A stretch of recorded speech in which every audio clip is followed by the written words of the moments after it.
இயக்குனர் பாலாவோட இயக்கத்துல அருண் விஜய் நடிப்புல வி ஹவுஸ் புரொடக்ஷன்ஸ் சுரேஷ் காமாட்சியோட தயாரிப்புல வெளிவந்திருக்கிறது வணங்கான் திரைப்படம். இந்த திரைப்படம் உலகமெங்கும் வெற்றி நடை போட்டு வருகிறது. தியேட்டர்ல போய் கண்டிப்பா இந்த படத்தை பாருங்க. ஒருத்தருக்கு நியாய தர்மம்னு ஒன்னு இருக்கும். MRL Realty's Nature's Enclave Coastal Heaven theme-based resort villa plots ECR மாதம் 10,000 வரை assured rental income lifetime free stay at resort 30க்கும் மேற்பட்ட வசதிகளுடன் call 9962888888. Nimati Property Management contact 7667008999. 2026ல கூட பாஜகவோட சீமான் கூட்டு சேர வாய்ப்பு இருக்குன்னு ஒரு கருத்தை வெளியில வைக்கிறாங்கல்ல. எப்படியாவது சீமானை வந்து ஒழிக்கணும்னு ஒரு கூட்டம் இருக்கும், சீமானை வாழ வைக்கணும்னு ஒரு கூட்டம் இருக்கு. ஒழிக்கணும்னா ஒரு கேள்வி கேட்கலாம், வாழ வைக்கணும்னா ஒரு கேள்வி கேட்கலாம். என்ன மாதிரி நீங்க எந்த மாதிரி கேள்வின்னு உங்க மனசாட்சிக்கு தெரியும். அதனால நீங்க எப்படி வேணாலும் கேளுங்க. உடனே சப்போர்ட் பண்றாங்க, ஆதரிக்கிறாங்க. அவர் அதிகம் விமர்சிச்சதே பிஜேபி தான் விமர்சிப்பாரு, மத்திய அரசை தான் விமர்சிக்கிறாரு. இவரை மாத்துறாங்க, அவரை கொண்டு வர்றாங்க அப்படிங்கிறது எந்த ஒரு துளி விஷயம் கூட இப்போ வரைக்கும் எனக்கு தெரியாது. இல்ல, ஆனா உறுதியா சொல்ல மாட்டேங்கிறீங்க. 26லயும் அண்ணாமலை தலைமையில தான் இருப்போம், உறுதியா உங்களால சொல்ல முடியலையே. இன்னைக்கு ஸ்டாலின், எடப்பாடி அவர்களை போன்ற ஒரு தலைவர்களுக்கு ஒருபடி மேலே இல்ல, அதுக்கு ஏதாவது ஒரு சான்று வேணும்ல. இப்ப திமுக சொல்றாங்கன்னா வெற்றியை வந்து ஒரு சான்றா காமிப்பாங்க. இதனால இந்த பாப்பாவுக்கு அந்த பெண்ணுக்கு தீர்வு கிடைச்சிரும் அப்படின்னு சொல்றது ஒரு மெச்சூர் பொலிட்டிஷியன், அவரு ஒரு அரசியல்வாதி, ஒரு IPS படித்தவர். ஆனா இந்து மதத்தினுடைய பழக்க வழக்கங்கள்லாம் உங்களுக்கு முட்டாள் மாதிரி சிந்திப்பீங்க. இதுக்கு போய் என் முகரம் பண்டிகையில கூட தான் எல்லாம் சாட்டையில் அடிச்சுக்கிறாங்க. இளைஞர்களை பத்தி கேட்டா நீங்க உடனே இஸ்லாத்துக்கு போறீங்க. உங்க கட்சிக்காரரு உங்க மகனோட போட்டோ எடுத்துட்டு இருக்காரு சார். முதலமைச்சர் சார் மாசுவ சொல்ல சொல்லுங்க சார்.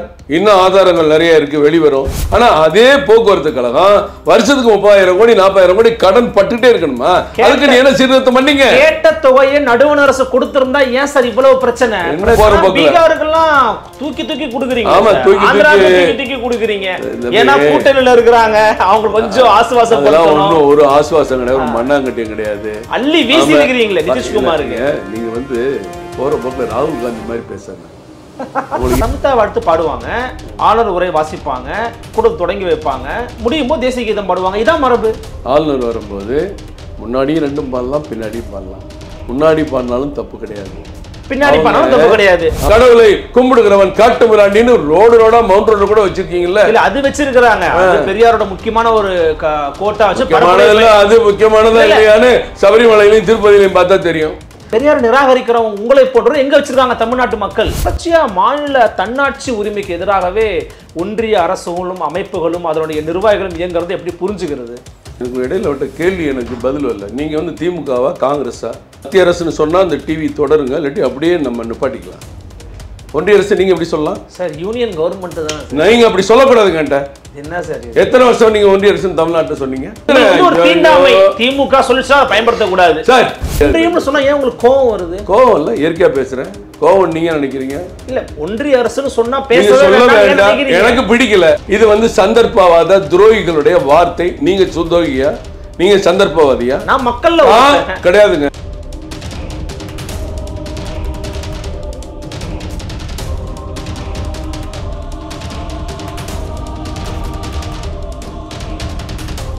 ஃபோர்த் எஸ்டேட் தமிழ் நேயர்களுக்கு அருள்மொழிவர்மனின் அன்பார்ந்த வணக்கங்கள். இது உங்கள் ஃபோர்த் எஸ்டேட் தமிழ் வழங்கும் பெரிதும் பெரிதுகள் நிகழ்ச்சி.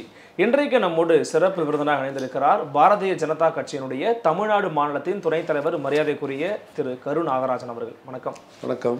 புத்தாண்டு மற்றும் பொங்கல் வாழ்த்துக்கள். உங்களுக்கு வாழ்த்துக்கள். மிக்க நன்றி. தமிழ்நாடு அளவில் அடுத்தடுத்து பல முக்கியமான நகர்வுகளை பாஜக பண்ணிக்கிட்டு இருக்கீங்க. தமிழக அரசுக்கு எதிரான, திமுகவுக்கு எதிரான பல போராட்டங்களையும் நடத்திக்கிட்டு இருக்கீங்க அப்படிங்கிறத பார்க்க முடிகிறது. இருந்தாலும் உட்கட்சிக்குள்ளே நடக்கிற இந்த தேர்தல் தொடர்பாக தான் ரொம்ப தீவிரமாக போய்கிட்டு இருக்குன்ற மாதிரி வெளியில் பேசிக்கிறாங்க. நிர்வாகிகளை மாற்றிக்கிட்டு இருக்காங்க, புதிய தலைவராக யாரையோ போட போகிறாங்க அப்படின்னா பேச்சு ஓடிட்டு இருக்கு. கட்சி எப்படி நடந்துகிட்டு இருக்கு இப்போதைக்கு? கட்சி சிறப்பாக நடந்துகிட்டு இருக்கு. உங்கள் பார்வையிலலாம் பார்க்குறீங்கல்ல, தேர்தலில் போட்டி இருக்குது, போட்டி நடக்குது, பல பேர் முயற்சி பண்ணுறாங்கிற மாதிரி கட்சி தலைமைக்கு, மாவட்ட தலைமைக்கு பல்வேறு போட்டிகள் இருக்கிறத நீங்கள்லாம் பார்க்குறீங்க. அது ஒரு ஆரோக்கியமான ஜனநாயக ரீதியான போட்டியாக நான் பார்க்குறேன். கட்சினா போட்டி இருக்கணும், அப்போ தான். இல்லாட்டி அது திமுக மாதிரி குடும்ப கட்சி ஆயிடக்கூடாதுல்ல. நம்ம கட்சி திமுகலையும் போட்டி இருக்கு இல்லை, குடும்ப கட்சி தானே. என்ன இருந்தாலும் அவங்க சொல்கிறவங்க தானே. எப்போ வேணாலும் மாற்றலாம், எப்போ வேணாலும் போடலாம், எப்போ வேணாலும் அமைச்சரிலேருந்து நாசரை போக சொல்லலாம், திருப்பி நாசரை கூப்பிட்டுக்கலாம், எப்போ வேணாலும் மனோ தங்கராஜை போக சொல்லலாம், யாரையாவது கூப்பிட்டுக்கலாம், யாராவது போக சொல்லலாம். அவங்க இஷ்டம் தானே. ஒன்றும் யாரும் கேட்குறதுக்கெலாம் ஒன்றும் இல்லையே. பேருக்கு உயர்மட்ட குழு, அந்த குழு, இந்த குழு, பொறுப்பு குழு, செயற்குழுன்னு சொல்லுவாங்க. ஒரு குழு இருக்காது. அவங்க சர்வாதிகாரமான முடிவுகள் தான் இருக்கும். நம்ம கட்சியில் எவ்வளோ ஒரு போட்டி இருக்குது, நிரந்தரமான தலைவர்கள் மாவட்ட தலைவர்கள் இல்லை. 6 வருஷத்துக்கு ஒரு முறை மாற்றம், புதிய மாவட்ட தலைவர்கள் உருவாக்குறாங்க. இது ஒரு ஆரோக்கியமான விஷயம். அப்போ தான் கட்சிக்கு தலைமை பண்புள்ள நிறைய தலைவர்களை உருவாக்க முடியும். அதனால தான் நடக்கும். குறிப்பாக தலைமை பதவியில் இருக்கிறவரை மாத்திட்டோம் அப்படின்னா 2026ஆம் ஆண்டு தேர்தலில் ஒரு நல்ல கூட்டணியை பாஜக அமைக்க முடியும் அப்படின்னு வியூகங்களை வெளியிலிருந்து சில பேர் வகுக்கிறாங்க. உட்கட்சிக்குள்ள அப்படியான ஒரு புரிதலோ அப்படியான ஒரு பேச்சோ இருக்குதா? நான் மாவட்ட தலைமையை பற்றி எல்லாரும் பேசிகிட்டு இருந்தேன். இப்போ இந்த கேள்வி மாநில தலைமையை பற்றி நீங்கள் கட்சியினுடைய துணைத் தலைவர் இல்லையா, அதனால உங்கள்கிட்ட இந்த கேள்வி கேட்குறேன். இல்லை, நான் மாவட்ட தலைவரை பற்றி தான் பேசுகிறேன். மாநில தலைமை மாற்றுறது அப்படிங்கிறதெல்லாம் தேசிய தலைவர் முடிவு பண்ணுவாங்க. இன்றைக்கி இருக்கிற கட்சியினுடைய பலம் உருவான விதம் இதெல்லாம் உங்களுக்கு தெரியாதா? இன்றைக்கி பாஜக தமிழகத்தில் அசைக்க முடியாத ஒரு பெரிய சக்தியாக மாறி இருக்கு. உதாரணத்துக்கு நீங்களும் சென்னையில் இருக்கீங்க, நானும் சென்னையில் இருக்கேன். இப்போ கடந்த 2016 தேர்தல் தனித்து போட்டியிட்டது பாஜக. அப்போ சராசரி 6% ஓட்டு வாங்கியிருந்தேன். 200 வார்டுகளையும் நான் உங்களுக்கு சொல்கிறேன். ஏறத்தாழ கட்சியினுடைய 7 மாவட்டம். அடுத்து மாநகராட்சி தேர்தலில் 8.5% அது உயர்ந்துச்சு. இப்போ இந்த நாடாளுமன்ற தேர்தலில் உங்களுக்கு 20.7%, 20.7%. அதுவும் வட சென்னை 12.55%, தென் சென்னை 26.5%, மத்திய சென்னை 23.5%. அப்போ எந்த அளவுக்கு கட்சியினுடைய பலம் உயர்ந்திருக்கிறது. 8.5%-இருந்து எல்லாமே காரணம். நரேந்திர மோடி அவர்கள் காரணம், 10 ஆண்டு நல்லாட்சி காரணம், மக்களுக்கு இங்கே இருக்கிற கட்சிகள் மேலே நம்பிக்கை இல்லைங்கிறது காரணம், மாநிலத்துறை அண்ணாமலையினுடைய எழுச்சியான செயல்பாடுகள் காரணம், தட்டி கேட்கிற கேள்விகள், நீதிக்கு எல்லாம் ஆதரவு திரட்டுற ஒரு இது, அநியாயத்தை எதிர்த்து போராடுற கோணம் எல்லாம் சேர்ந்து தான் மக்களுக்கு குரல் கொடுக்குற ஒரு தலைவர். நம்ம தலைமையை பற்றி பேசுறதுனால அந்த கேள்வி கேட்குறேன், கூர்மைப்படுத்த விரும்புகிறேன். அண்ணாமலையை மாற்றக்கூடாதுன்ற ஒரு குரல் கட்சிக்குள்ள இருக்கிறதாகவும், இல்லை அண்ணாமலையை மாற்றிடுவோம், அப்படி மாற்றினாதான் பாஜக அதிமுகவோட ஒரு கூட்டணி வச்சு 2026 ஒரு பலம் வாய்ந்த ஒரு கூட்டணி அமைக்க முடியுன்ற ஒரு வியூகம் இருக்கிறதாகவும் சொல்கிறாங்கல்ல, அதற்கு உங்களுடைய பதில் என்ன? கூட்டணிக்கு முயற்சி பண்ணலாம், தலைமையில் முடிவு பண்ணுவாங்க. அண்ணாமலை மாற்றலை அப்படிங்கிற கேள்வியெல்லாம் எங்களுக்கு தெரியல. இங்கேயும் நிர்வாகிகள் உட்காந்துருக்காங்க, நானும் உட்காந்துருக்கேன். அந்த மாதிரி ஒரு பேச்சு எங்களுக்கு தெரியல. அப்படி தெரிஞ்சால் நிச்சயமாக அவங்கள்ட்ட போட்டியிலேயே அம்மையார் தமிழிசை, டாக்டர் தமிழிசை இருக்கிறாங்க, நயினார் நாகேந்திரன் இருக்கிறாரு, எல்முருகன் இருக்கிறாங்கன்னு வரிசையாக பார்க்குறோமே ஊடகங்கள் செய்திகள்லாம் வந்துக்கிட்டு இருக்கு. 15 பேர் இருக்கலாம். எத்தனை பேர்னா யார் வேணாலும் போட்டி போடலாம். போட்டி போடுறதுக்கு உரிமை இல்லைன்னு யாரையும் சொல்ல முடியாதுல்ல. அவங்களுடைய அனுபவம், எக்ஸ்பீரியன்ஸு, கட்சியில் எவ்வளோ நாள் பொறுப்பு வைத்திருக்கிறார்கள், அவங்களுடைய திறமை என்ன, ஆற்றல் என்ன எல்லாம் பார்த்து, அவங்களுடைய பின்னணி என்ன எல்லாம் பார்த்து தான் அகில இந்திய தலைமையை முடிவு பண்ணுவாங்க. அதுக்கான தேர்தல் 17, 18 கூட வருது. அந்த நேரத்தில் கூட இதை பற்றி வெளியில் தெரிய வரலாம். இவரை மாற்றுறாங்க, அவரை கொண்டு வர்றாங்க அப்படிங்கிறது எந்த ஒரு துளி விஷயம் கூட இப்போ வரைக்கும் எனக்கு தெரியாது. இல்லை, ஆனால் உறுதியாக சொல்ல மாட்டேங்கிறீங்க. 26லையும் அண்ணாமலை தலைமையில் தான் இருப்போம்னு உறுதியாக உங்களால் சொல்ல முடியலையே. அண்ணாமலை தலைமை கட்சிக்கு உயர்ந்த இடத்தை பெற்று தந்திருக்கிறது. தமிழக மக்கள் மனசில் இடம்பெற்றிருக்கிற தலைவராக அவர் மாறி இருக்கிறார். இன்னைக்கு ஸ்டாலின், எடப்பாடி அவர்களை போன்ற ஒரு தலைவர்களுக்கு ஒருபடி மேலே இன்றைக்கு அண்ணாமலை அவர்கள் மக்களுடைய வீடுகளுக்கு சென்று அவங்க இதயங்களில் இடம்பெற்றிருக்கு. அதில் என்ன ஆணித்தரமாக சொல்லுவேன். இல்லை, அதுக்கு ஏதாவது ஒரு சான்று வேணும்ல. இப்போ திமுக சொல்கிறாங்கன்னா வெற்றியை ஒரு சான்றாக காமிப்பாங்க, அதிமுக சொல்கிறாங்கன்னா எதிர்கட்சியாக இருக்கிறாங்க ஒன்று சான்றாக காமிப்பாங்க. உங்களுக்கு சான்றுகள் இருக்கான்னு கேட்க. சான்று 80 லட்சம் வாக்குகள் பெற்றிருக்கோம்ல இந்த கூட்டணி, அதுதான் சான்று. கூட்டணியா பெற்றதானே சொன்னேன். இப்பதானே சொன்னேன். திமுக தனியா, அதிமுக தனியா வாங்கியிருக்கா, அதிமுக தனியா வாங்கி, அதிமுக தனியா வாங்கியிருக்குல்ல ஜெயலலிதா காலகட்டத்தில். எடப்பாடி பற்றி தானே பேசிட்டு இருக்கீங்க, அப்புறம் என்ன ஜெயலலிதா போயிட்டீங்க. ஸோ அண்ணாமலையோடைய மாற்றம் இருக்காதுன்னு கருணாகராஜன் நம்புகிறாருன்னு எடுத்துக்கவா. மக்கள் விருப்பம் என்னங்கிறத தலைமை புரிஞ்சு முடிவெடுப்பாங்க. குறிப்பாக இந்த அண்ணா பல்கலைக்கழக மாணவி விவகாரத்தில் எடுக்கப்பட்ட நடவடிக்கையின் தொடர்ச்சியாக இப்போது மரண தண்டனை வரைக்கும் கொடுக்கலாம் அப்படின்ற ஒரு சட்ட திருத்தத்தை மசோதாவை தாக்கல் பண்ணியிருக்கிறாங்க. ஐ திங்க் ஸோ இன்றைக்கி நிறைவேற்றிருக்குன்னு நினைக்கிறேன். ஸோ இந்த விஷயம் பொலிட்டிசைஸ் பண்ணுறதுல நிறைய கட்சிகள் முயற்சி பண்ணாங்க. குறிப்பாக பிஜேபி பார்த்தீங்கன்னா அவருடைய தலைவர் திரு அண்ணாமலை அவர்கள் பார்த்தீங்கன்னா தன்னைத்தானே சாட்டையில் அடித்து கொண்டது, காலனி அண்ணாமல் நடப்பேன் அப்படின்னு சொன்னது, இதெல்லாம் சொல்யூஷனை நோக்கி நகர்த்தாதெல்லாம் பிற்போக்குத்தனமான ஒரு பார்வை அப்படிங்கிற விமர்சனங்கள் உருவாச்சு. ஏன் அதை முடிவை பிஜேபி எடுத்தாங்க? பிற்போக்கு முற்போக்குங்கிறதெல்லாம் அவங்கவுங்க மனசை பொறுத்துக்குங்க. ஐயப்பன் கோயிலில் ஒரு நாளைக்கு ரிசர்வ் பண்ணி 90,000 பேருக்கு டோக்கன் கொடுக்குறாங்க. திருப்பதி கோவிலில் டோக்கன் வாங்கிறதுக்கு அந்த விபத்தில் 6 பேர் உயிரிழக்கிறாங்க. இதுதான் இன்றைக்கி ஆன்மீகம் வளர்ந்த கதை. இன்றைக்கி இங்கே இருக்கிற பிற்போக்குவாதிகள் இந்த சாமி கும்பிட்றத கூட பிற்போக்குன்னு சொன்ன ஆளுங்க தானே தமிழ்நாட்டில் சுற்றிக்கிட்டு இருக்காங்க. கருப்பு சட்டைகளை போட்டு, சாரி நீங்கள் போட்ட கருப்பு சட்டை சொல்ல, சபரிமலைக்கு ஐயப்பன் கோயிலுக்கு போகிறவங்களும் கருப்பு சட்டை போடுறாங்க, அது வேறு விஷயம். பிற்போக்குன்னா என்ன, முற்போக்குன்னா என்ன? இல்ல நீங்க என் மனசுக்கு பிடிச்சதை நீங்க எப்படி பிற்போக்குன்னு நான் சொல்றீங்க? வந்து தெய்வ வழிபாட்டை கூட நான் வந்து கேள்விக்கு உட்படுத்த விரும்பல. அதாவது நம்பிக்கை சார்ந்த கூட இருக்கட்டும். ஆமா. ஆனா இதனால இந்த பாப்பாவுக்கு அந்த பெண்ணுக்கு தீர்வு கிடைச்சிரும் அப்படின்னு சொல்றது சார், ஒரு இந்த மெச்சூர்ட் பொலிட்டிஷியன், அவரு ஒரு அரசியல்வாதி, ஒரு ஐபிஎஸ் படித்தவர், தன்னைத்தானே சாட்டர் அடிச்சுக்கிறது எப்படி சொல்யூஷன் நம்புற? எல்லார் மேலேயும் அந்த அடி விழுகணும். அந்த வழி அவருக்கு மட்டும் சொந்தம் இல்லை, தமிழ்நாட்டில் இருக்கிற கோடிக்கணக்கான மக்களுக்கும் அந்த வழி உணர்வை ஏற்படுத்த வேண்டும். இந்த மாதிரி அநீதியெல்லாம் நீங்கள் வேடிக்கை பார்ப்பீங்களா? ஒரு பிரேக்கிங் நியூஸ் போட்டு முடிச்சுட்டு போயிடுவீங்களா? யார் அந்த சாருன்னு எடப்பாடி கோஷ்டி அட்டை பிடிப்பாங்க, இவர் தான் அந்த சார்னு திமுக அட்டை பிடிப்பாங்க. இப்படி கேலிக்குரிய ஒரு விஷயம் அதை மாத்திட்டு போயிடுவீங்களா?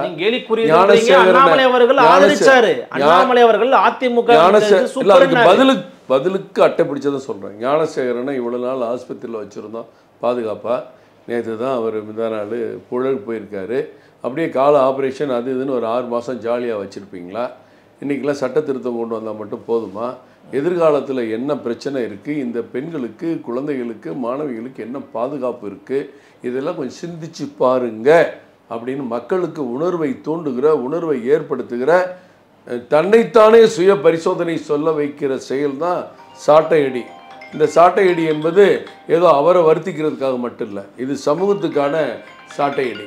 இந்த சாட்டையடியை வந்து நீங்கள் பல விஷயங்கள் இருக்குது. தன்னை வருத்தி கொண்டு கடவுளை வேண்டுறது, தன்னை வருத்தி கொண்டு பொது விஷயத்துக்காக போராடுறது, தன்னை வருத்தி கொண்டு குடும்பத்துக்கான வேண்டுதல் எவ்வளோ இருக்குது. மண்ணில் சோறு போட்டு சாப்பிட்றோம், மண் சோறுன்னு, அது உங்களுக்கு பிற்போக்கிற மண்ணில் பூச்சி இருக்குது, இது இருக்குது, புழு இருக்குது, மண்ணில் போட்டுத்தீங்கன்னு சொல்கிறவன் சொல்லிட்டே போகலாம். அது வேற விஷயம். அறிவியல் உண்மை, அறிவியலுக்கு அப்பாற்பட்டு எவ்வளோ விஷயம் இந்த உலகத்தில் இருக்குது. ஒரு குறிப்பிட்ட மதத்தினுடைய நம்பிக்கைகள் எல்லாம் உங்களை அறிவியலாக சிந்திப்பீங்க. ஆனால் இந்து மதத்தினுடைய பழக்க வழக்கங்கள்லாம் உங்களுக்கு முட்டாள் மாதிரி சிந்திப்பீங்க. இதுக்கு போய் என்ன என் முகரம் பண்டிகையில் கூட தான் எல்லாம் சாட்டையில் அடிச்சுக்கிறாங்க கடவுளை வேண்டி. அதுக்காக இஸ்லாம் செயல் உடனே இஸ்லாத்துக்கு போறீங்க? நான் எல்லாத்துக்கும் போவேன். நீங்கள் தெரிஞ்சுக்கிறதா சொல்கிறேன். இந்து கோயில்களில் வரிசையாக உட்காந்துருக்காங்க.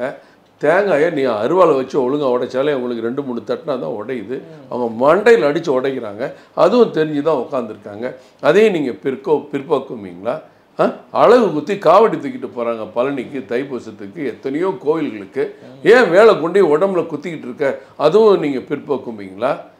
தீக்குளிக்கிறோன்னு சொல்லி அம்மனை வேண்டிட்டு நான் விரதம் இருந்து நான் அந்த பூக்குழியில் இறங்கி பூக்குழியில் நடந்து போய் பெண்கள், ஆண்கள் எல்லாரும் இறைவனை வேண்டி பிரார்த்தனை பண்ணுறாங்க. அதையும் பிற்போக்குவீங்களா? உங்கள் பிற்போக்குத்தனத்தை மூட்டை தூக்கி ஓரத்தில் வைக்கணும். சாட்டையில் அடிச்சுக்கிட்டது தமிழக மக்களுக்கு உணர்வு வர வேண்டும். இந்த மாதிரி ஒரு சகோதரிக்கு மீண்டும் இங்கே சம்பவம் நடக்கக்கூடாதுன்னு அந்த சாட்டை அடியோட தொடர்ச்சி தாங்க நேற்று சட்டமன்றத்தில் தீர்மானம் நிறைவேற்றிட்டு இருக்காங்க. சட்ட திருத்தம் கொண்டு வந்துட்டு இருக்காங்க. இவ்வளோ நாள் இத்தனை வருஷமா இவங்க ஆட்சி நடத்துறாங்களா? அப்போல்லாம் தெரியலையா? பெண்கள் கற்பழிப்பு, பெண்கள் பாதுகாப்பு இல்லாம நிலைமை, குழந்தைகள் பாதுகாப்பு, என்சிசி ஸ்டூடெண்ட்டுக்கு போலி கேம்ப் நடத்தி மாணவிகளை கொச்சைப்படுத்தி அவன் பாலியல் பலாத்காரத்துக்கு ஆளாக்குறான். கடைசியில் அவனும் செத்து போகிறான், அவங்க அப்பனும் செத்து போகிறான். எப்படின்னு எங்கள் தலைவர் அண்ணாமலை கேட்ட கேள்விக்கு இது வரைக்கும் பதிலே இல்லை. இப்படிலாம் வேடிக்கை பார்ப்பீங்க. இதே ஒரு ஆக்சிடென்ட் ஆகிட்டீங்க. ஒரு பள்ளி ஸ்கூலு வேன் ஆக்சிடென்ட் இருந்தால் தமிழ்நாட்டில் இருக்க எல்லா ஸ்கூலையும் கொண்டு வா, எல்லாத்தையும் ஒன்று ஆர்சி புக்கு எடுத்துகிட்டு வா, அதை எடுத்துகிட்டு வா, ஒழுங்காக நீங்கள் எல்லாம் பார்க்குறீங்களா, பரிசோதனை பண்ணுறீங்களா, மெயின்டைன் பண்ணுறீங்களா பார்ப்பீங்க. ஒரு பஸ்ஸு ஓட்டையில் பெண் ஒன்று விழுந்து உயிருக்கு ஆபத்தான நிலைமையில் ஆஸ்பத்திரியில் சேர்க்கப்பட்டால் எல்லா பஸ்ஸையும் கூட்டிகிட்டு வாங்க, பஸ் எல்லாம் ஒழுங்காக இருக்கும்பீங்க. படிக்கட்டு அந்தரத்தில் தொங்கிட்டு போகுது, டயர் உருண்டு வெளியே போனால் பஸ்ஸை சோதனை பண்ணுவீங்க. அந்த மாதிரி ஒரு பாலியல் பலாத்காரத்துக்கு ஒரு மாணவி ஆளான பிறகு நீங்கள் சட்ட திருத்தம் கொண்டு வரீங்க.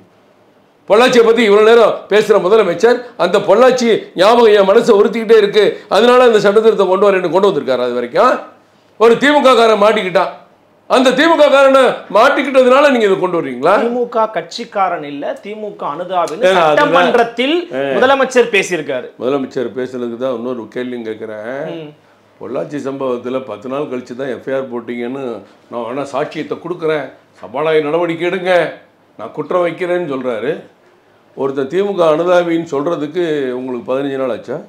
உங்கள் கட்சிக்காரரு உங்கள் மகனோட ஃபோட்டோ எடுத்துகிட்டு இருக்காரு, உங்கள் மந்திரியோட ஃபோட்டோ எடுத்துகிட்டு இருக்காரு, உங்கள் எல்லா கலைஞர் பவள விழா அரங்கத்தை கூட்டமாக வந்து நின்று போஸ்டாக கொடுத்து வீடியோ போட்டோ வந்திருக்கு.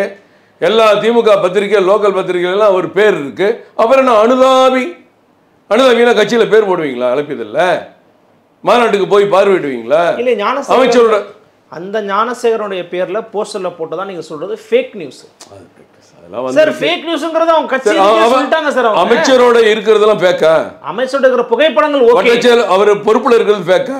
பொறுப்புல இல்லன்னா அவங்க சொல்றாங்க. கட்சி நபரே கிடையாதுங்கறத ஆதாரபூர்வமா மறுத்துட்டாங்க. இத மாசுவ சொல்லுங்க சார். முதலமைச்சர் சார் மாசுவ சொல்லுங்க சார். இன்னும் ஆதாரங்கள் நிறைய இருக்கு, வெளிவரும். இன்னும் ஆதாரங்கள் இருக்கு. சரி, இவ்வளவு பேசுறீங்கல்ல, பொள்ளாச்சி வழக்கை பத்தி பேசுறீங்க. பொள்ளாச்சியில் அவங்க சிபிஐக்கு ஓகே பண்ணி கொடுத்துட்டாங்களே அந்த கவர்மெண்ட், எடப்பாடி அவருடைய கவர்மெண்ட். நீங்க கொடுங்க, இதை கொடுங்க, சிபிஐக்கு ஒத்துக்குங்க சார். 5 மணி நேரத்துல காவல்துறையால கைது செய்யப்பட்டு 5 மணி நேரத்துல 2 நாளைக்கு முன்னாடி விசாரிச்சு வீட்டுக்கு அனுப்பிட்டு அப்புறமேல 5 மணி நேரத்துல அரெஸ்ட் பண்ணா என்னங்க இது நியாயம்? இப்படி ஒரு பொய் பித்தலாட்டம் உலகத்தில் இருக்காதுங்க. முதல் நாள் விசாரிச்சு அனுப்பிட்டீங்க. எல்லாம் திமுக பிரஷர், இன்னைக்கு பேப்பர்ல தான் பக்கமாக செய்தி வந்திருக்கேன். அந்த பிரஷரெல்லாம் தாண்டி அப்புறம் அடுத்த நாள் கழிச்சு 2 நாள் கழிச்சு 48 மணி நேரம் கழிச்சு கூப்பிட்டு வந்து அரெஸ்ட் பண்ணுறீங்க. என்னமோ 5 மணி நேரத்தில் பிடிச்சிங்கன்னு ஒரு பொய் பித்தலாட்ட செய்தி வெளியிடுறது நியாயமே கிடையாது. இந்த போக்சோ, மரண தண்டனை இதெல்லாம் எங்கள் மோடி பல வருஷத்துக்கு முன்னாடி பண்ணிட்டார். ஆட்சிக்கு வந்த உடனே பண்ணிட்டாங்க. அதிகபட்சம் பாலியல் பலாத்காரம் பண்ணுறவங்க, கூட்டு பாலியல் பலாத்காரவங்களுக்கு அதிகபட்ச தண்டனை என்ன? போக்சோ சட்டம், மரண தண்டனை. அதை தான் இப்போ காப்பி பண்ணி பல திட்டங்களை ஸ்டிக்கர் பண்ணுற முதலமைச்சர் இதுக்கு பண்ணியிருக்காரு. இந்த திட்டத்தை நல்லா செயல்படுத்துங்க, இந்த திட்டத்தை நல்லா செயல்படுத்துங்க, அருமையாக செயல்படுத்துங்க, உண்மையாக செயல்படுத்துங்க. இப்போ மாட்டியிருக்க ஞானசேகரன் விஷயத்திலே ஆரம்பிங்க. மகளிர் உரிமை தொகை திட்டத்தை ஸ்டிக்கர் ஓட்டுனது மகாராஷ்டிரா பிஜேபி தானே. மகாராஷ்டிராவில் பிஜேபியோட அலையன்ஸ் ஜெயிச்சதுக்கு காரணமே மகளிர் உரிமை தொகை அப்படிங்கிற கான்செப்ட் அங்கே போய் நீங்கள் கொண்டு வந்ததுனால தான் கர்நாடகா அதிகமான ஓட்டே கிடைச்சது. கர்நாடகாவில் இல்லையா? கர்நாடக பிறகு நீங்கள் பண்ணீங்க. அப்போ தமிழ்நாடுக்கு அப்புறம் தான் கர்நாடகா பண்ணாங்க. நீங்கள் கர்நாடகா முதல்ல பண்ண பிறகு நீங்கள் பண்ணீங்க. பல ஆந்திராவில் தெலுங்கானாவில் சொல்லிட்டு பண்ண முடியாமல் தவிச்சுக்கிட்டு என்கிட்ட காசே இல்லை கை தூக்குறாரு. அது மாதிரி நீங்கள் பண்ணத்தான் போகிறீங்க. நேற்று 48,000 கோடி வட்டி கட்டுறமேனு கதறீங்களே, 8 லட்சம் கோடி கடன் ஆகி போச்சுன்னு கதறீங்களே. என்னன்னு கேட்டால் 8 திட்டத்துக்கு செயல்படுத்துகிற. என்ன திட்டம்? Bus free. இது ஒரு பெரிய வளர்ச்சி திட்டமா? பெண்களுக்கு ஆதரவான திட்டம், நல்ல திட்டம், வரவேற்கக்கூடிய திட்டம். ஆனால் அதே போக்குவரத்து கழகம் வருஷத்துக்கு 30,000 கோடி 40,000 கோடி கடன் பட்டுட்டே இருக்கணுமா? அதுக்கு நீ என்ன சீர்திருத்தம் பண்ணீங்க? கேட்ட தொகையை நடுவண் அரசு கொடுத்திருந்தா ஏன் சார் இவ்வளவு பிரச்சனை? பிரச்சனைக்கெல்லாம் அருள்மொழி முதல்ல நீங்க தெரிஞ்சுட்டு பேசுங்க. என்ன கேட்ட தொகை சொல்லுங்க, எதுக்கு கேட்ட தொகை சொல்லுங்க. பேரிடர் நிவாரண நிதியாக தமிழ்நாடு அரசு கேட்ட தொகையில எத்தனை சதவிகிதத்தை ஒன்றிய அரசு அனுமதி? சதவிகிதம் மண்ணாங்கட்டி. நீ பாட்டுக்கு போற போக்குல 37,000 கோடி 2 லட்சம் கோடி 4 லட்சம் கோடி கேட்பீங்களா? என்ன சார் இது சார்? 37,000 கோடி கணக்கு என்ன வெள்ளை அறிக்கை இருக்கா? இதுக்கெல்லாம் 37,000 கோடி கேட்டுக்கிற கணக்கு இருக்காங்க, காட்டுங்க. திமுக சும்மா பேசிட்டு இருக்கு. தமிழ்நாடு அரசு வெளியிட சொல்லுங்க அந்த பட்டியலை. இந்த விஷயத்துக்கு 300 கோடி, இந்த விஷயத்துக்கு 400 கோடி, இந்த விஷயத்துக்கு 500 கோடி கணக்கு சொல்லுங்க. ஒப்புக்கு அப்படி கேட்டு போறது போற போக்குல பீகாருக்கெல்லாம் தூக்கி தூக்கி குடுக்குறீங்க. ஆமா, தூக்கி குடுக்குறீங்க. ஏன்னா கூட்டணியில இருக்கிறாங்க, அவங்க கொஞ்சம் ஆசுவாசம். அதெல்லாம் ஒன்றும் ஒரு ஆசுவாசம் கிடையாது, ஒரு மண்ணாங்கட்டியும் கிடையாது. இன்னைக்கு அள்ளி வீசி இருக்கிறீங்களே நிதிஷ்குமாருக்கு. நீங்க இப்படி போற போக்குல ராகுல் காந்தி மாதிரி பேசாதீங்க. உங்களுக்கு என்ன பேசுறீங்கன்னு தெரியாம பேசுறீங்க. என்ன தமிழ்நாட்டுக்கு நம்ம மோடி அவர்கள் ஆட்சி வந்த பிறகு 10,80,000 கோடி கொடுத்துருக்கோம். ஒரு அமைச்சர் இல்லைன்னு சொல்லுங்க. தங்க தண்டரசு இல்லைன்னு சொல்லுங்க. திமுக காரர் ஒருத்தர் வாதத்துக்கு கூட்டுவாங்க. சும்மா கதையை கற்பனை விட்டுட்டு இருக்கீங்க. சரி, ஜிஎஸ்டிக்கு முன்னாடி தமிழ்நாட்டுடைய வரி வருவாய் எவ்வளவு, இன்னைக்கு எவ்வளவு நீங்க சொல்ல முடியுமா? சும்மா நீங்களும் ராகுல் காந்தி மாதிரி வாங்க தூக்கி கொடுத்து பேசிட்டு இருக்கீங்க. 34,000 கோடி வருவாய், இன்னைக்கு 97,000 கோடி. இந்த வருஷம் 1,14,000 கோடியை உயர்ந்திருக்கு தெரியுமா உங்களுக்கு? குறிப்பாக ஆளுநர் RN ரவி அவர்கள் தொடர்ச்சியாக தமிழ்நாடு அரசின் மீதும் திமுகவின் மீதும் ஒரு கோபத்தில் இருந்துகிட்டு இருக்கிறாரு. சட்டமன்றத்துக்கு ஆளுநர் உரையை படிக்காம கடந்து போறாரு. இப்போ UGCயில் பார்த்தீங்கன்னா திருத்த விதிகளில் துணைவேந்தரை கூட ஆளுநரை நியமிக்கலாம் அப்படின்ற விஷயத்தை கொண்டு வந்திருக்கிறாங்க. தொடர்ச்சியாக மாநில தன்னாட்சி உரிமைக்கு எதிராகவே ஒன்றிய அரசுகளும் அமைப்புகளும் அதனுடைய நிர்வாகிகளும் இயங்குறது எப்படி புரிஞ்சுக்கிறது? எனக்கு இடையில விட்ட கேள்வி எனக்கு பதில் இல்லை. நீங்கள் திமுகவா காங்கிரஸா? மத்திய அரசுன்னு சொன்னால் அந்த டிவி தொடருங்க, இல்லாட்டி அப்படியே நம்ம நிப்பாட்டிக்கலாம். ஒன்றிய அரசு நீங்கள் எப்படி சொல்லலாம் சார்? யூனியன் கவர்மெண்ட் தான். நீங்கள் அப்படி சொல்லக்கூடாதுங்கட்ட. என்ன சார்? எத்தனை வருஷம் நீங்கள் ஒன்றிய அரசுன்னு தமிழ்நாட்டில் சொன்னீங்க சார்? உங்களுக்கு பிறந்ததுல சொல்லிட்டு இருக்கீங்க. இல்ல சார், நான் திமுக நான் கேட்கிறேன் அருண்மொழி, நான் பதில் சொல்ல விரும்பல. திமுக காங்கிரஸ் கூட்டணி இருக்கும்போது என்ன சொன்னீங்க? இப்படி பேசுறவங்க தான் வெக்கம் கட்டதெல்லாம் பேசிட்டு இருக்காங்க. உங்களுக்கு என்ன வந்து நான் ஒண்ணே சொல்லவா? ஒன்றும் சொல்ல வேண்டாம். நீ இங்கிலீஷ் டிரான்ஸ்லேஷன்லாம் சொல்ல வேண்டாம். நீங்க மத்திய அரசு என்கிட்ட பேசுங்க, இல்லாட்டி பேசாதீங்க, அவ்வளவுதான். சரி, நடுவண் அரசு எடுத்துக்கோங்க. அப்படி சொல்லுங்க. அதாவது நீங்க என்ன நீங்க அப்படி சொல்லுங்க. ஒரு தீண்டாமை திமுக சொல்லிச்சா பயன்படுத்த கூடாது சார். ரெண்டு வட்ட காங்கிரஸ் விரட்டி அடிச்ச திமுக, ஆட்சியை பிடிக்கிட்டு ஓடுறான்னு விரட்டி அடிச்ச திமுக கரை வேட்டியை கழட்டி வீட்டில் வச்சுக்கிட்டு வெள்ளை வேட்டி கட்டிட்டு சுத்தின திமுக, அந்த காங்கிரஸோட கூட்டணி சேர்ந்துட்டு இண்டி கூட்டணி பேசிக்கிட்டு இவங்க எல்லாம் மாநில சுயாட்சி மாநில மரியாதை சொன்னா ஏன் உங்களுக்கு கோவம் வருது? கோவம் இல்ல, இயற்கையா பேசுறேன். கோவம் நீங்க நினைக்கிறீங்க? இல்ல, ஒன்றிய அரசுன்னு சொன்னா சொல்ல வேண்டாம், எனக்கு பிடிக்கல. இது வந்து சந்தர்ப்பவாத துரோகிகளுடைய வார்த்தை. நீங்க துரோகியா? நீங்க சந்தர்ப்பவாதியா? நான் மக்கள் கிடையாதுங்க. காங்கிரஸ் திமுக கூட்டணி இருக்கும்போது இங்க இருக்கிற திமுக அதிமுக எந்த முதலமைச்சராவது மத்திய அரசுன்னு சொன்னாங்களா, ஒன்றிய அரசு சொன்னாங்களா? மத்திய அரசு தான் சொன்னாங்க.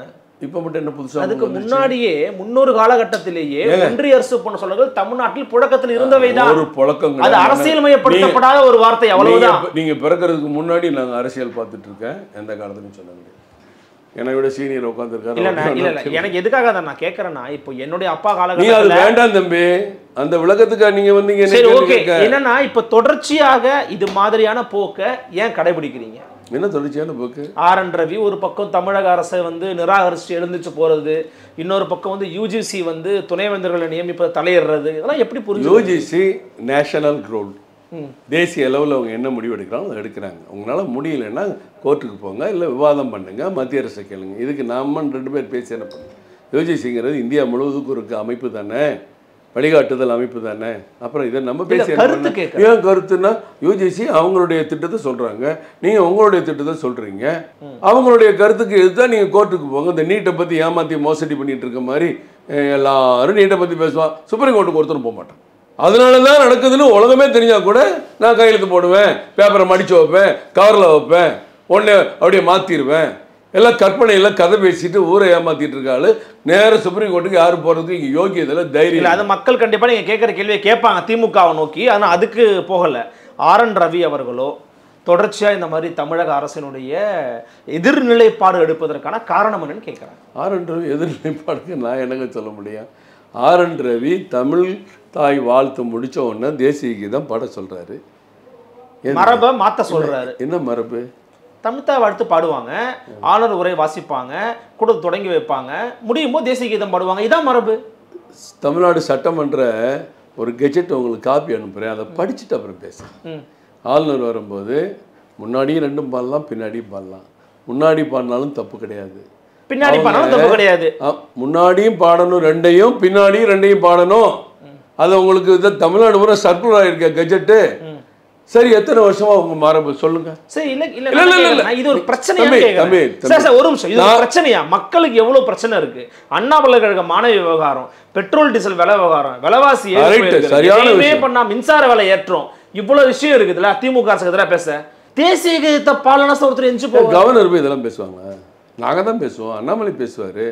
கவர்னர் போய் இதே பேசுறது அவர் இந்த மாதிரி ஆலோசனைகளை கொடுக்கலாம். கவர்னர் இதை போய் பேச வேணாம் சார், ஆலோசனை கொடுக்கலாம் சார். அதான் அவங்க அரசாங்கம் அப்பா போய் பாக்குறாருல தனியா, ரகு போய் தனியா பாக்குறாருல, அவங்களுக்குள்ள பேசிக்கிறோம். அதுக்கு நமக்கு பிஜேபிக்கு என்ன சம்பந்தம் இருக்கு? அவரு ஒரு வாரத்துக்கு முன்னாடி சபாநாயகர் போய் பார்த்துருக்கிறாரு. பார்க்கும்போது அவங்க என்ன பேசுறாங்க யாரு தெரியும்? 2 பேரும் ஒரு மினிட் டு மினிட் ப்ரோக்ராம் ஒன்றும் போடாமையே வந்து உக்காந்துட்டு இருக்காங்க 2 பேரும்.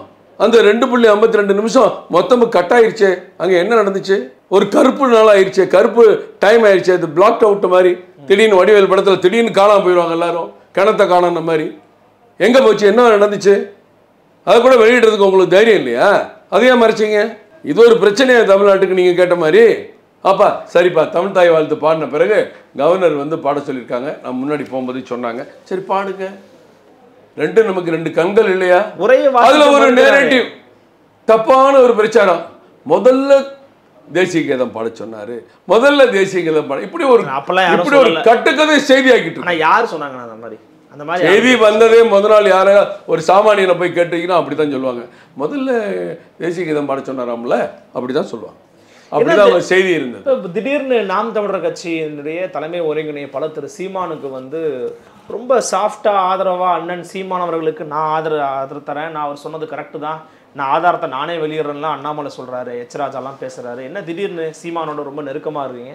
திடீர்னு எல்லாம் தேவைப்படும் போது தேவைப்பட்ட செய்திக்கு செய்தியினுடைய தன்மையை பொறுத்து ஆதரவு தெரிவிப்பாங்க, எதிர்ப்பு தெரிவிப்பாங்க. அவர் ஒரு மனிதர், அவர் என்ன சொன்னார், திராவிடமா தமிழ்நாடா? நீங்கள் திராவிடனா தமிழ்நாட்டுக்காரனா? நம்ம எல்லாரும் தமிழ்நாடு தானே, தமிழன் தானே. அதுவும் என்னை கேட்டால் நான் பச்சை தமிழன். தமிழை தவிர எங்கள் வீட்டில் எங்கள் குடும்பத்தில் தாய்மொழி எனக்கு எதுவுமே கிடையாது, தெரியாது. ஆனால் நான் தமிழ்நாட்டுக்காரன் இல்லை, நான் திராவிட நாட்டில் வாழ்கிறேங்கிற மாதிரியே ஒரு சூழலை எத்தனை வருஷத்துக்கையா ஏமாத்துவீங்க? அந்த மனுஷன் அப்படி ஒரு கேள்வியை கேட்குறாரு. அவருடைய கொள்கை கோட்பாடு, பதில் சொல்லுங்க. இல்லை, அவர் பெரியாரை பற்றி வச்ச ஒரு விமர்சனத்தை தான் திரு அண்ணாமலை அவர்கள் ஆதரிக்கிறார். ஆமாம், அப்படிலாம் ஐயா பெரியார் பேசியிருக்காங்க, எங்கிட்ட ஆதாரம் இருக்குது, அண்ணன் சீமான் சொன்னது உண்மைதான்னு சொல்கிறாரு. ஏன் இதை பேசணும்? அவர் சொன்னது உண்மை தானே, அவர் சொன்னதில் போயிருக்காரா பெரியார்? ஏங்க பெரியார் அண்ணாமலை 2ஆம் தினம் சொன்னார்னு மறைக்கிறீங்களே நீங்கள்லாம். இப்போ நீங்கள் சந்தர்ப்பவாதி இல்லையா? என்ன நான் மறைச்சேன்னு சொல்லுங்கள். ஒரு பழைய தலைவர்கள் பேசிய கருத்தெல்லாம் இப்போ விவாதிக்கக்கூடாது, அது சரியாக வராதுன்னு சொன்னாரா இல்லையா? இல்லை, நான் என்ன கேட்குறேன்னா, இல்லை நான் கேட்குறது நேரடியான பதில் சொல்லுங்க. இல்லை சொல்லி ஒருத்தர் பேசினார், கடவுளை நம்புவன் காட்டு மிராண்டி அப்படின்னு சொன்னால், நான் கடவுளை நம்புறவன், அவரை எனக்கு பிடிக்குமா பிடிக்காதா? அவரை பார்த்தா ஐயரவா தெரியாதா, கஷ்டமாக தெரியாது? ஏன்டா நான் கும்பிட்ற சாமியை இந்த ஆள் வந்து நான் கும்பிட்டா முட்டாள்னு சொல்கிறாரு, காட்டு மிராண்டி சொல்கிற எல்லாம் நடப்புமா நினைக்க மாட்டாங்களா? ஆனால் இப்போ அது தேவையில்லை. அவர் பகுத்தறிவு பகலவன் ஏதோ சொல்கிறோம், அவர் பகுத்தறிவுக்காக பாடுபடுறார், சரி பாடுபட்டு போங்க. ஏன் அன்றைக்கு பேசின விஷயத்த நீங்கள் பேசாதீங்கண்ணே? ஆனால் பேசுறதுக்கு ஆதாரம் இருக்குது, சான்று இருக்குது. ஏன் நீங்கள் தான் எல்லா இடத்துலையும் கல்வெட்டை கட்டி வச்சிருக்கீங்களே, கடவுளை நம்புகிற முட்டாள், கடவுளை கும்பிடுகிறவன் காட்டு மிராண்டின்னு ரோடா மவுண்ட் ரோடு கூட வச்சிருக்கீங்கல்ல? இல்ல அது வச்சிருக்காங்க. அது பெரியாரோட முக்கியமான ஒரு கோட்டா வச்சு அது முக்கியமானதா இல்லையான்னு சபரிமலையிலையும் திருப்பதியிலையும் பார்த்தா தெரியும். அப்படி பண்றவங்க தானே தமிழ்நாட்டுல. சபரிமலையில 50,000 டோக்கன் கொடுத்தாங்க. அப்படிதானே சார் ஓட்டு போட்டுருக்காங்க. 50,000 டோக்கன் கொடுத்தாங்க, 60,000 டோக்கன் கொடுத்தாங்க, இப்ப 80. அந்த விஷயத்தை யாரும் மக்கள் ஏத்துக்கல, தூக்கி குப்பையில போட்டாங்கன்னு சொல்ல வரேன். குப்பையில தான் போட்டாங்க. ஆனா பெரியார் நிராகரிக்க அது வேற விஷயம். பெரியார் நிராகரிக்கிறவங்க எங்க வச்சிருக்காங்க? அவங்க எங்க இருக்காங்க, அதை பத்தி நம்ம. பெரியார் நிராகரிக்கிறவங்க உங்களை போன்றவங்க எங்க வச்சிருக்காங்க தமிழ்நாட்டு மக்கள்? அது எங்க வச்சு, நான் இங்க தான் வாழ்ந்துட்டு. ஆட்சியில இருக்கிறீங்களா? ஆட்சி மேல 2000 5000 கொடுக்கறது ஆட்சி கிடையாது. அதுக்கும் பகுத்தறிவு கொள்கைக்கு என்ன சம்பந்தம் இருக்கு? அதுக்கும் பகுத்தறிவு கொள்கைக்கு என்ன சம்பந்தம் இருக்கு? இல்ல நீங்க சொல்றீங்க இல்லையா கோயில் கோயிலா போறாங்கன்னு. அப்படி கோயில் கோயிலா போறவங்க யாரு? நல்ல கோயில் திட்டுங்க. அறிவு கட்டவங்களா நீங்க ஏப்பா கோயில் கோயிலா போறீங்க? உங்களை திட்டவங்களுக்கு ஆட்சிக்கு வராதீங்க. நல்ல விஷயம் அருண்மொழி, நீங்க ஒரு நல்ல வீடியோ போட்டீங்கன்னா அதெல்லாம் கிடையாதுங்க. அதுக்கு பிறகு எத்தனையோ தலைவர்கள் வந்திருப்பாங்க, அதுக்கு பிறகு அந்த ஆட்சி மாறி இருக்கும், திராவிட நாடை கை விட்டுருப்போம், ஒன்றிய குல ஒருவனை தேவன் இருப்பான், எவ்வளவு விஷயம் மாறி இருக்கு. சரி, ஏன் சீமான் ஆதரிக்கிறீங்கன்னு கேட்கிறேன். சீமான் கட்சி ஆதரிக்கிறாங்களா? சீமானோட ஏன்னா அவர் ரீசெண்டா ரஜினிகாந்த் அவர்களை மீட் பண்ணாரு, சங்கீன நண்பன்னு கூட அவர் சொல்லியிருக்கிறாரு, பிஜேபியோட பி டீமா தான் வந்து சீமான் செயல்படுறாருன்றாங்க. எனக்கு அதெல்லாம் சங்கின்னு சொல்றவங்க சொங்கி பையன் தான் நான் நினைச்சிட்டு போவேன். அவர் யாரை சந்திச்சா என்ன, எங்களை கேட்டா போய் சந்திக்கிறாரு, ரஜினியை பாருங்க. இல்ல அதான் வெளிப்படையா கேட்க விரும்புறாங்க. எனக்கு தெரியாத ஒரு விஷயத்த கேட்டா நான் உன் யுகத்தில் அவர் ஏதோ பார்த்துருப்பாரு, அவருடைய நண்பர், அவரு சினிமா துறையில் இருந்தவர், பல படங்கள் டைரக்ட் பண்ணியிருக்காரு, நடிச்சிருக்கிறாரு, இன்றைக்கு அரசியல்வாதியா இருக்காரு, அவரும் நடிச்சிருக்காரு, அவரும் பல படங்கள் நடிச்சிருக்காரு, மக்கள் செல்வாக்கோட இருக்காரு, அவர் ஒரு ஆன்மீகவாதி, அவருடைய கொள்கை தனி, இவருடைய கொள்கை தனி, பாஜக கொள்கை தனி. அவர் போய் ஏன் சந்திச்சாருன்னா எனக்கு என்ன தெரியல. அதை பத்தி நான் பேசல, கண்டினியூஷனுக்காக அதை சொன்னேன். என்னன்னா வெளியில வைக்கிற விமர்சனத்தை பத்தி நான் உங்கள்கிட்ட கேட்கிறேன். உங்க கேள்வி என்ன? அது கேள்வி அதுதான் என் கேள்வியாக நான் கேட்கிறேன். சீமானுடைய தொடர்ச்சியான செயல்பாடுகள் பாஜகவுக்கு ஆதரவாகவும் நெருக்கமாகவும் இருக்குது அப்படின்னா இன் ஃபியூச்சர்ல 2026 கூட பாஜகவோட சீமான் கூட்டு சேர வாய்ப்பு இருக்குன்னு ஒரு கருத்தை வெளியில வைக்கிறாங்கல்ல, இதை நான் கேள்வியாவே கேட்க, அப்படியான ஒரு வாய்ப்பு இருக்கா? அது இன்னும் தெரியல, அது எனக்கு தெரியல. எல்லாம் சீமான் கூட எப்படியாவது சீமானை வந்து ஒழிக்கணும்னு ஒரு கூட்டம் இருக்கும், சீமானை வாழ வைக்கணும்னு ஒரு கூட்டம் இருக்கு. ஒழிக்கணும்னா ஒரு கேள்வி கேட்கலாம், வாழ வைக்கணும்னா ஒரு கேள்வி கேட்கலாம். நீங்க எந்த மாதிரி கேள்வின்னு உங்க மனச்சாட்சிக்கு தெரியும், அதனால நீங்க எப்படி வேணாலும் கேளுங்க. அதுக்கு நான் என்ன சொல்ல முடியும்? அவர் பேசுறது பெரியாரை பத்தி சீமான் கருத்துக்கள் எல்லாம் ஏற்கனவே புத்தகங்களாக, அவருடைய கருத்துக்களாக, மேடை பேச்சுகளாக வெளிவந்தவை. இதுல எவனாவது யாராவது இல்லைன்னு சொல்ல முடியுமா? ஆமா. ஆனால் இப்போ போய் அதை பேசி என்ன பண்ண, அதை எங்கள் தலைவர் சொல்கிறேன். இது உடனே சப்போர்ட் பண்ணுறாங்க, ஆதரிக்கிறாங்க. அவர் அதிகம் விமர்சித்ததே பிஜேபி தான் விமர்சிச்சிருப்பாரு, மத்திய அரசை தான் விமர்சிக்கிறாரு. அப்போல்லாம் அவங்க பேச்சே வரல. ஆகா, சீமான் சரியான கேள்வி கேட்டான்னு சொல்லுவீங்க. இன்னைக்கு அவர் சங்கினா நண்பன் சொன்னோன்னா ஐயோ ஐயோ போச்சே, ஏதோ திசை மாறுது வண்டி அப்படின்னு கொந்தளிக்கிறீங்க. உங்கள் மனசெல்லாம் பதபதத்தை அடையுது. தப்பு. இயற்கையான நிலை அரசியலில் உருவாகும். என்னைக்குமே ஜெயிச்சவன் மட்டும் ஜெயிச்சுட்டு இருக்க முடியாது. 50 ஆண்டு கால காங்கிரஸ் இன்னைக்கு கரைஞ்சு போய் நிற்குது. இண்டி கூட்டணிங்கிற ஓட்ட படகுல உக்காந்துக்கிட்டு எல்லாருடைய உதவியோட பயணம் பண்ணிக்கிட்டு இருக்கு.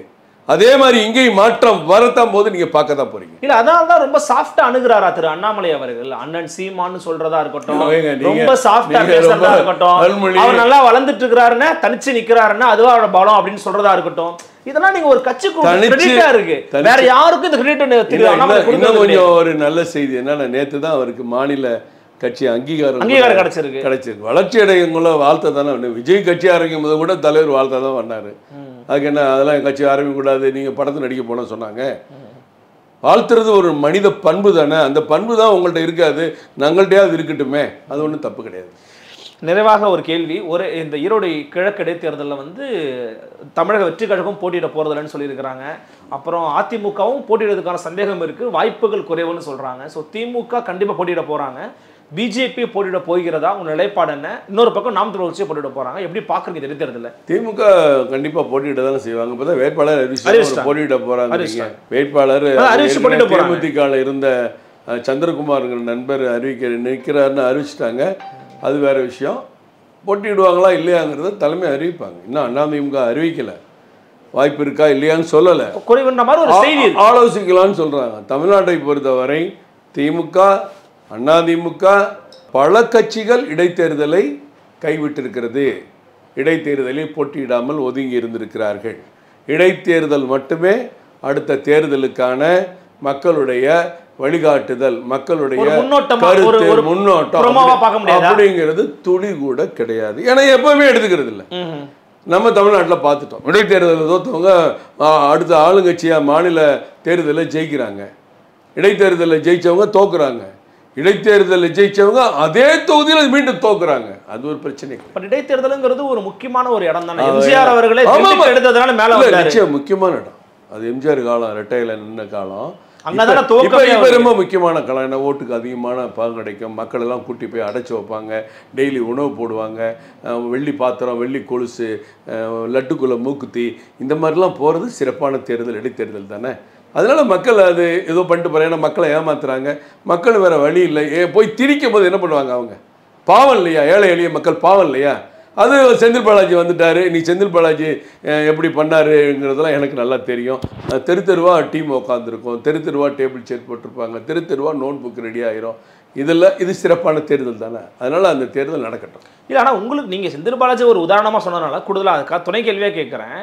பாஜகவோ அல்லது வந்து நடுவண் அரசோ மத்தியில் இருக்கிற பாஜகவோ திமுகவை பெருசாக நெருக்கடிக்கு உள்ளாக்குறதே இல்லையே. அரவிந்த் கெஜ்ரிவாலை போட்டு அடிக்கிறீங்க, ஜார்க்கண்டில் போட்டு வெளுத்து வாங்குறீங்க, மம்தா பானர்ஜியை போட்டு நெருக்கடிக்கு உள்ளாக்குறீங்க. ஆனால் திமுக குடும்பத்தையும் ரொம்ப சாஃப்டாகவே அணுகுறீங்களே. என்ன உங்களுக்கும் அவங்களுக்கு அண்டர் டீலிங் இருக்குது? இவ்வளவு நாளாக கேட்டது, இவ்வளவு நேரம் கேட்டது திமுக வஞ்சிக்கிறீங்க, தமிழ்நாடு வஞ்சிக்கிறீங்க. இப்போ அப்படியே உள்டா மாறிட்டீங்க. ஏன்னா எண்டில் நீங்கள் ஒரு வாய்ப்பு கொடுத்துட்டீங்க. கிளைமாக்ஸில் வந்து சீன் மாறுறது இதுதானா? கிளைமாக்ஸ் பாருங்க, மக்கள் எல்லாத்தையும் காமிக்கணும்ல, அதனால கேட்க. நீங்க பாட்டுங்க, திமுக எப்பவும் தவறு பண்றவங்க தப்பிக்க முடியாது. எங்க தலைவரே டிஎம்கே ஃபைல்ஸ் 1, 2, 3 கொடுத்துருக்கோம். அந்த டாக்குமெண்ட்ஸ் எல்லாம் இன்னைக்கும் அந்த அண்டர் என்கொயரியில தான் இருக்கு. யார் தவறு பண்ணாலும் தப்பிக்க முடியாது. இன்றைக்கி செந்தில் பாலாஜி மீண்டும் அமைச்சரானது கூட உச்சநீதிமன்றம் கேள்வி கேட்டிருக்காங்க. ஜாமீன் வாங்கி 2வது நாளே மீண்டும் ஒருத்தர் போய் ஜாமீன்லேயே மந்திரி ஆக முடியுமான்னு உச்சநீதிமன்றம் கேள்வி கேட்டிருக்காங்க. அவங்களுக்கு தெரியும். அதே மாதிரி இடத்துல 6 மந்திரிகள் மீது மீண்டும் தானாக முன் வந்து வழக்கு நடந்துகிட்டு இருக்கு. இன்னும் சில பேர் மேலே இடி வழக்கு நடந்துகிட்டு இருக்கு. எல்லாமே சட்டம் தன் கடமையை கண்டிப்பாக செய்யும். இது வந்து சாப்பிட்டு ஹார்டு அண்டர் ஒரு மண்ணாங்கட்டியும் கிடையாது. அதுவும் திமுகவினுடைய ஊழல் மக்களுக்கு கொண்டு செல்வது தான் பாஜகவுடைய முக்கிய நோக்கம். இதான் எங்கள் தலைவர் பலமுறை சொல்லியிருக்காரு. எதுக்காக நான் கேள்வி கேட்குறேன்னா, டெபுட்டி சிஎம்மா திரு உதயநிதி அவர்கள் அறிவிக்கப்படும் போது தமிழ்நாட்டில் அண்ணாமலை அவர்கள் இல்லை, முக்கியமான பிரச்சனை இந்த மாதிரி குரல் எழுப்பலாம் அப்படின்னு வாய்ப்பு இருக்கும்போது அண்ணாமலை இல்லாமல் போயிட்டார். இது இருந்திருந்தாருன்னா காட்டமா கேட்டிருப்பாருங்கிறதுனால தான் ஒரு சுமூகமா உடன்படிக்கை ஏற்பட்டிருக்கு அண்ணாமலைக்கும் திமுகவுக்கும். நீங்கள் நல்லா இப்படி டிவி இன்டர்வியூ எடுக்கிறத விட திரைக்கதையெல்லாம் எழுதலாம். அவர் லண்டனில் படிக்க போனால் அதுக்கு நாங்கள் என்னங்க பண்ண முடியும்? அந்த நேரத்தில் ஒரு உதயநிதியை கொண்டு வந்தார். செந்தில் பாலாஜி அங்கிருந்து 15 நிமிஷம் பேச நேரம் கொடுத்தா 3/4 மணி நேரம் பேசுறாரு மோடி. செந்தில் பாலாஜி ஜாமீன்ல கொண்டு வர வேண்டியது இருக்கு. அவர் வந்து பதவி இருக்கும்போது இவருக்கு பதவி கொடுக்க வேண்டிய எவ்வளோ அவங்களுக்குள்ள உள்கட்சி பிரச்சனை சூழல். இதுக்கு எங்களுக்கு என்ன சம்பந்தம்? இல்ல 15 மினிட்ஸ் பேச டைம் கொடுத்தா 3/4 மணி நேரம் பேசியிருக்காரு மோடி ஸ்டாலின் கூட. பாருங்க அவ்வளவு நெருக்கமா பேசியிருக்காரு. பிரதமர் முதலமைச்சருங்கிறது வேற, பாஜக திமுகங்கிறது வேற. ரெண்டையும் நீங்க ஒன்னா பார்க்க கூடாது. இன்னைக்கும் ஒரே மேடையில் பிரதமர் முதலமைச்சரும் தாராளமாக வரலாம். இன்னைக்கு ஒரே மேடையில் பிரதமரோட துணை முதல்வர் போய் இருக்கலாம். கூட்டணிலாம் வருமா ஃபியூச்சர்ல? ஏங்க அரசு விழாக்கள்லாம் ஒன்றா தானே இருக்கணும். இன்னைக்கு ஒரு மெட்ரோ ப்ராஜெக்ட்னா ஒன்றா தானே இருக்கணும். 63,000 கோடிக்கு திட்டம் ஒன்றா தானே இருக்கணும். 10,000 கோடி குலசேகர பண்டத்தில் ராக்கெட் ஒன்றா தானே இருக்கணும். அதில் போய் ஒன்றா பேச முடியாது, ஒன்றா சிரிக்க முடியாது, ஒன்றா பார்க்க முடியாதுன்னா அப்படி சொல்லவே கூடாது, சொல்ல முடியாது. நன்றி, வாழ்த்துக்கள். நன்றி. மீண்டும் சந்திக்கலாம். வணக்கம்.